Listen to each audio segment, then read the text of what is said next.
or Judas. Hindi ito yung Judas, mga kapatid ko, na nagkanulo sa Panginoon. Ha?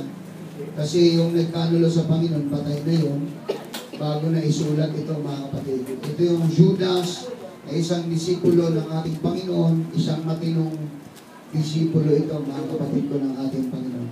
Sa Jude chapter 3, Jude, verse 3 and 4. Wala po siyang chapter, mga kapatid. Jude, verse 3 and 4. Then totalin tayo sa verse 17 hanggang 25. Basahin po natin, mga kapatid. Hallelujah. Beloved, when I gave all diligence to write unto you of the common salvation, it was needful for me to write unto you and exhort you that ye should earnestly contend for the faith which was once delivered unto the saints.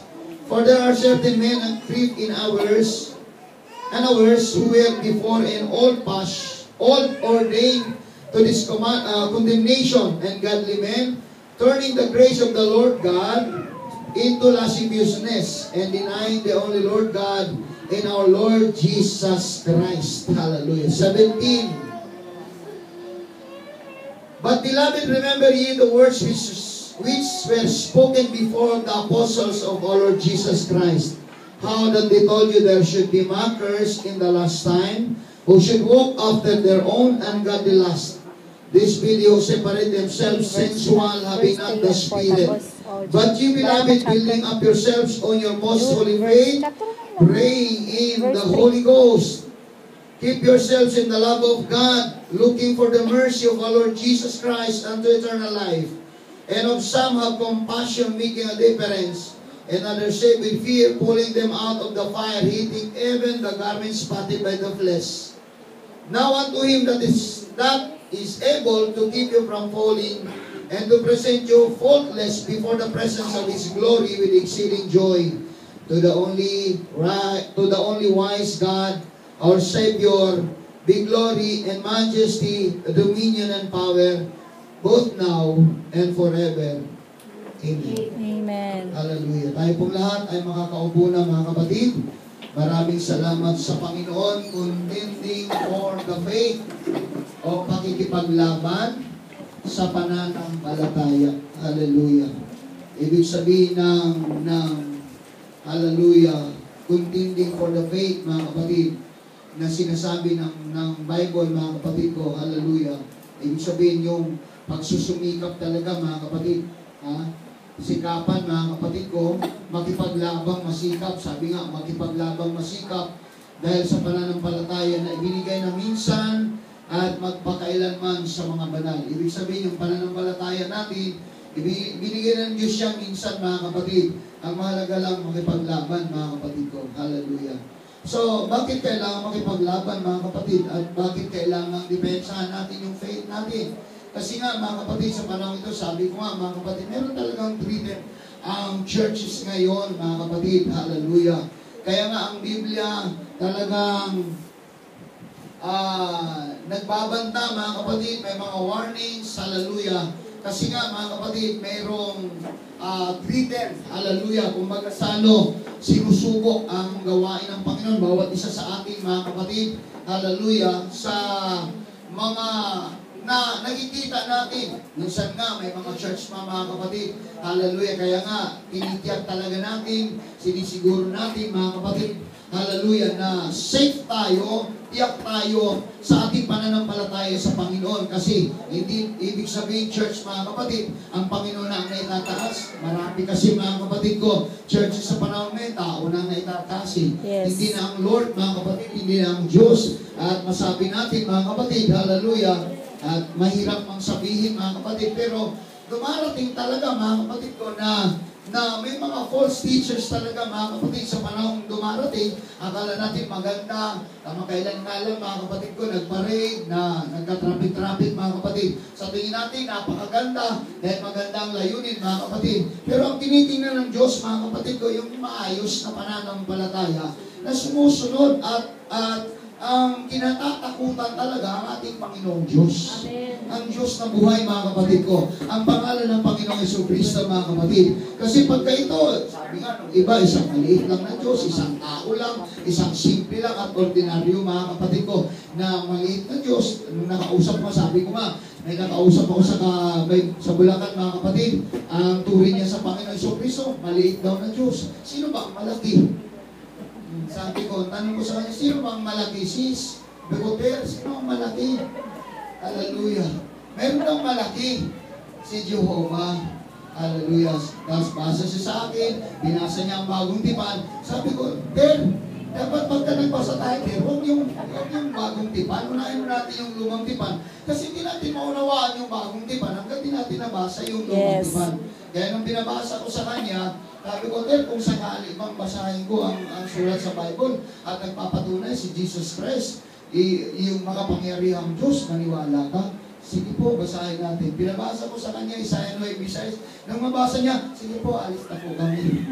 Nagpaalam na po siya sa akin. Sabi ko, yun kasi ang problema, mga kapatid, hallelujah, na marami ang kumikilala sa Diyos, pero sabi ko nga, mga kapatid, hindi talaga lubusan na unawaan, mga kapatid ko, kung sino yung tunay na sinasambang Diyos. Amen. Yan yung isang magiging problema. At magkakaroon talaga ng chaos, mga kapatid, problema, hallelujah, pagka hindi natutumbok, mga kapatid, hallelujah. Kaya dito sa Jude natin binasa, bakit sinabi ito at ipinasulat ito ng Panginoon kay Jude, mga kapatid? Kasi dito ang kausap dito ng Panginoon, mga Kristiyano na nga eh.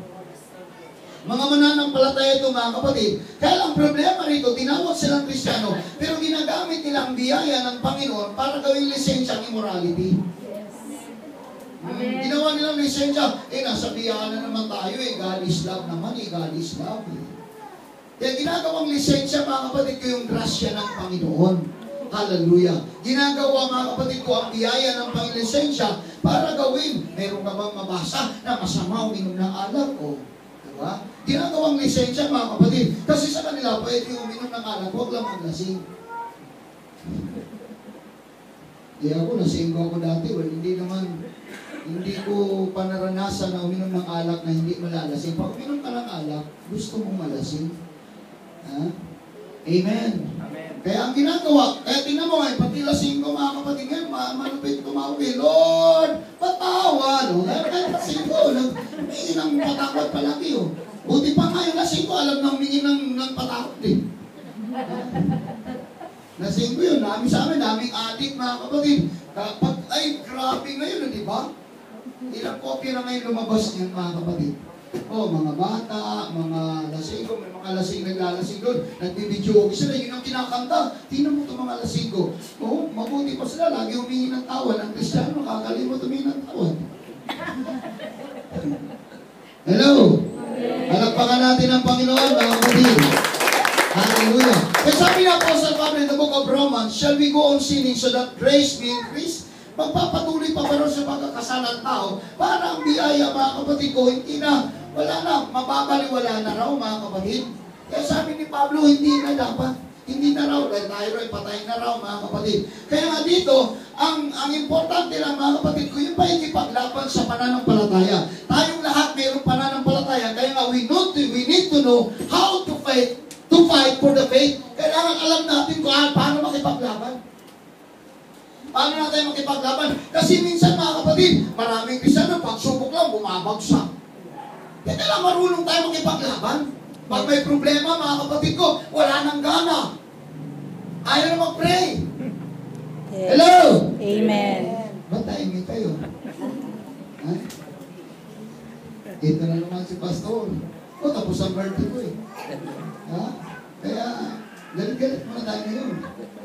Amen. Amen. We need to know how to fight for the faith. Kaya nga ito yung sinabi, mga kapatid ko, ni Jude. Ano raw ang unang gawin? Building.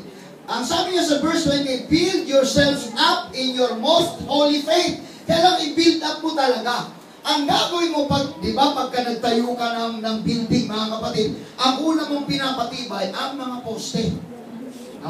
Kailangan talaga, sabi nga, i-build up mo talaga yung faith mo sa Panginoon. Kaya ang gagawin mo, kailangan daw palakasin mo, strengthen your mga kapatid, ang faith mo, papakuran mo, depensahan mo talaga ito. Kasi ang bawat isa sa atin, may grita ng kaaway para tayo papanginain. Kaya pagka pinapalakas sa atin yung faith natin sa Lord, mga kapatid, hindi tayo kaya ibuwal ng kaaway kung ano man, mga kapatid, o darating man ito sa buhay natin. Yes. Whether we like it or not, dumarating talaga ito.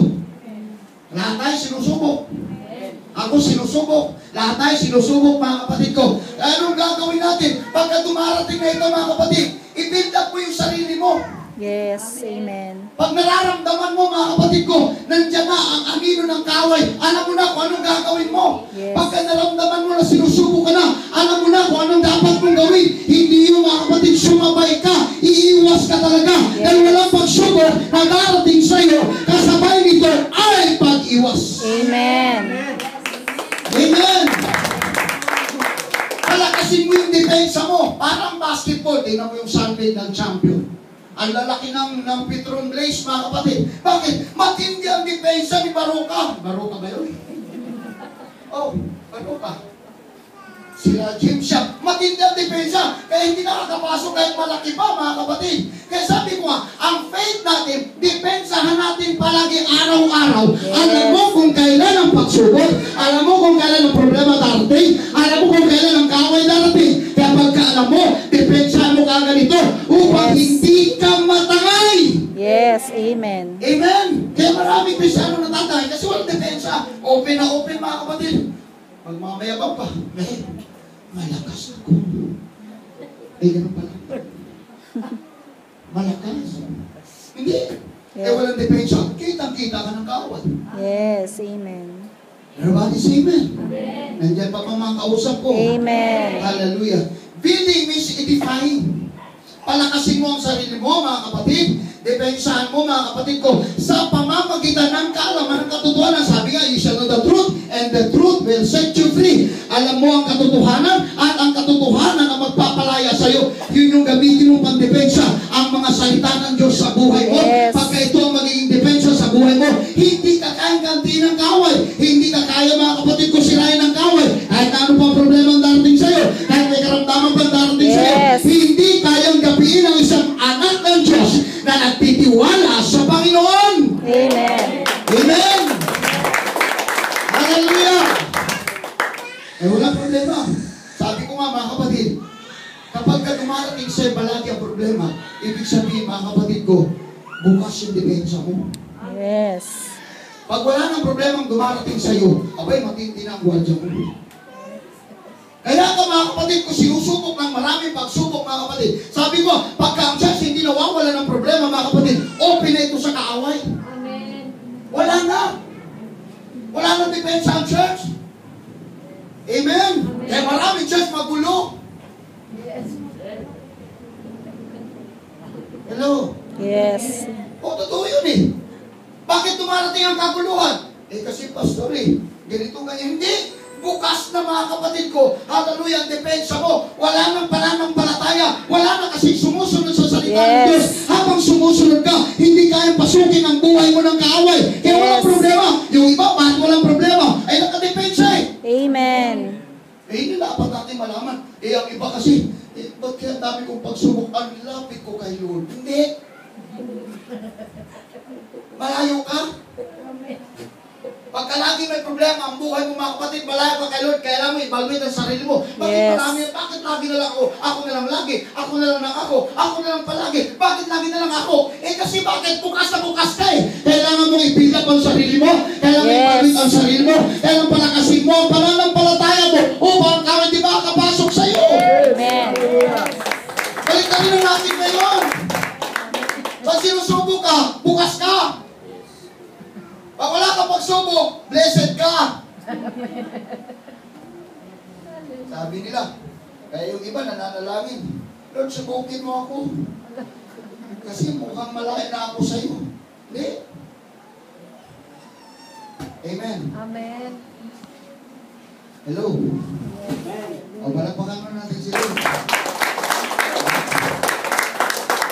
Ang kalakasan daw galing sa kaalaman. Hindi mo alam, mga kapatid ko, ang sugat kung ano ang igagamot dito mga kapatid, kung di mo alam mga kapatid kung anong klase, kung paano ka nagkasugat o kung may sakit ka, sabi ko nga mga kapatid, malalaman mo yung bunga ng kaalaman. Pag sakit sa ulo, huwag kang minom Diatab. Ang inumin mo, Dolphinal. Alam mo yun eh. Amen. Oh.